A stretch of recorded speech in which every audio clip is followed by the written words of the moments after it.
Is Brittany Brammer, and today for my topic of choice, I chose to talk to you guys about project-based learning. I'm an education major, so I thought it'd be a good refresher for me, as well as something I could hopefully easily talk about. Project-based learning is where students work in teams to solve a problem together. It's a lot different from what is called direct instruction, where the teacher just lectures the whole time, because students are engaged and are excited about their learning. One of the important things about this type of learning experience is that are students are put into teams, and you want to clarify that these are teams and not groups, because as teams they will automatically feel that sense of community and want to work together. They're going to want to do their part and not let their other teammates down. An example of a project-based activity would be like having a crime scene in your classroom. By having a project-based activity for your students, they're going to be so much more engaged and excited about their learning rather than being bored and taking notes with a pencil and paper. The teacher's rules differ a lot for project-based learning because in direct instruction, the teacher is talking and they're giving all the information that the students need to know, and they're the main focus of the class at that point.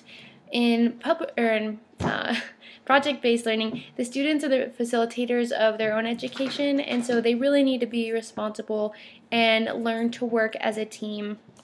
Hypothetically, students are going to collect data, they're going to be finding clues, they're going to be doing thinking processes, they can ask for help when needed, and the teacher can certainly provide help when they think it's important and is okay to do it at that point. But unlike other situations, the teacher shouldn't be doing all the instructing, and they shouldn't be giving answers or complete help. One of the things that might occur that could be an issue with project-based learning is that students are going to get off task. Now, when you're not sitting there like putting all your attention on them, they're going to get off task and want to wander around and have other discussions. So you need to make it clear to them that you expect them to be on task and you expect them to be working. Students may also have troubles working together.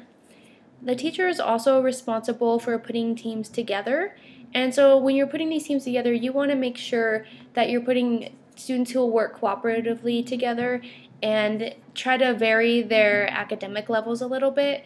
So you don't want to put all the students who are at a lower academic level together and all the students who are at a higher academic level together. By mixing up these groups, the students are going to be way more efficient and productive. Depending on the school you're at, the school may not want movement around the classroom, and I haven't really heard of this, but the book I am pulling this information from, it's called Learning to Teach.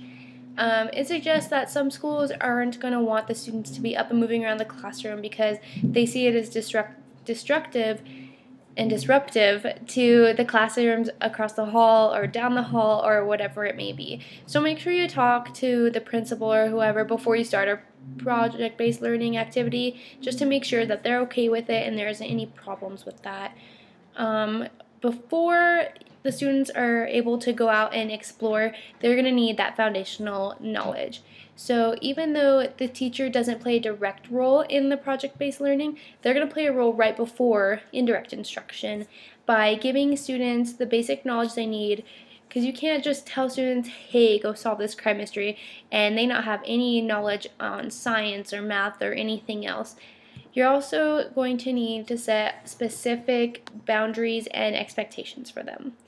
Let your students know that you expect them to be working. They're allowed to talk, they're allowed to go around the classroom if the activity involves movement, but they should be productive, and by doing this, you're going to give your students each a role. By giving them a role, they will on their own fulfill it and not even have to think about that because they're not going to want to let their classmates down. By giving them these expectations, the students are automatically going to know what you're expecting and what you want from them. To solve these issues, I personally would give the students brain breaks, and not even just in project-based activities. I would give them brain breaks in any type of activity because students cannot sit there for hours on end without getting up and moving around and having a little bit of fun.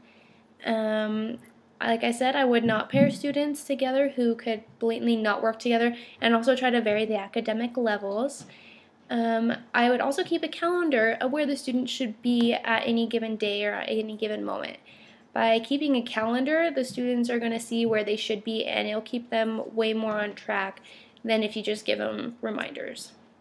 So that's a little insight as to project-based learning. There's tons of different activities you can do, and I think it's great to include in the classroom because students get bored of just sitting there listening to the teacher lecture. By letting them get up and roam around, they're going to see that learning can be fun and see that they don't have to just sit there and listen. They can actually explore and do experiments and still learn just as much, if not more, by doing that. So thank you for your time, and that was project-based learning. Thank you.